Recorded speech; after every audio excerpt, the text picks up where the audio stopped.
دا دنیا د څوک خبر د چا نه نه دي چې د چا په زړه د چا د غمه څه دي او د هر چا د ژوند جدا جدا داستان دی د هر چا په زړه جدا جدا ارمان دی نو بې وطني ده داسې یو احساس راځي سړي ته چې خپل وطن وي خپل خلک وي د هغوی سره چې کښېني سړی چې خبرې واوري دغه چارچاپېر درنه وي کله کله هغه سړی مس کوي هغه خپل هغه انډیوالان دوستان دغه کله کله چې موږ یو ځای کېږو دا موږ ته ډېر یو ډېر غټ لکه اختر غوندې یو شی چې دا خپل انډیوالان دوستان درته راشي او یو ځای شي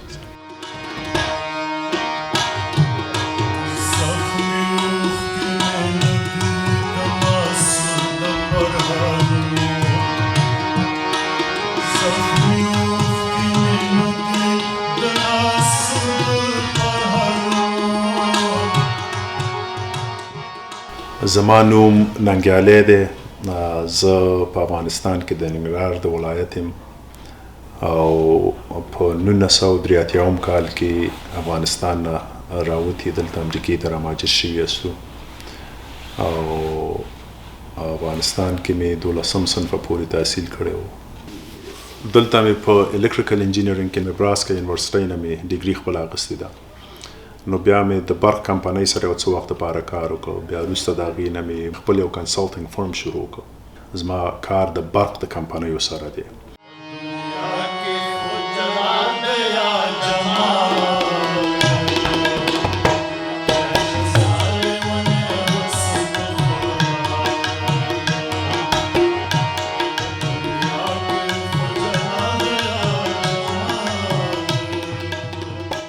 زما خو شعر او شاعرۍ سره شوق و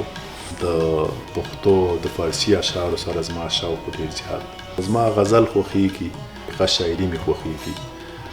نو بیا ورو ورو هغه موسیقۍ او دې شیانو سره مې شوق پیدا شو زمونږ که دلته عمر هم تیر شي دې کلچر سره مونږ ناشنا کېږو مونږ بیا هم همدغه ناسته ولاړه چې کله مونږ یو ځای کېږو نو هغه زمونږ د ژوند هغه اجتماعي اړې چې دي هغه څو اړخونه لري چې یو زمونږ فضل د خدای دیني برخه ده بل دغه دا دی چې دغه هنر هم زمونږ او ستاسې د کلچر یو جز دی دغه شعر شاعري چې ده دغه هر یو شعر چې یو شاعر ویلی دی هغه یو پند دی یو نصیحت دی نو دغه شعر او شاعري او دا موسیقي او دا هنر کله چې مونږ یو ځای کېږو دې باندې د خلکو فکر بدل شي زه اکثرا کله کله چې موسیقي کوم ما ته بعضې مشران ناست دي د هغوی په سترګو اوښکې راشي هغه اوښکې په دې چې هغه د وطن یادونه او د هغه بیا ما ته وایي زه وایم چې زه تا سره موسیقي کوم زه وایم چې تاسې خوشحاله شئ هغوی وایي چې نه دا د خوشحالۍ اوښکې دي چې تا ویل زموږ هغه د زاړه یادونه راته تازه کړل که نه نو کله کله بس دا یو سمدلاسه کېږي هغه خو زموږ موسیقي یو ځای کېږو د انډیوالانو سره هغه ورسره کوو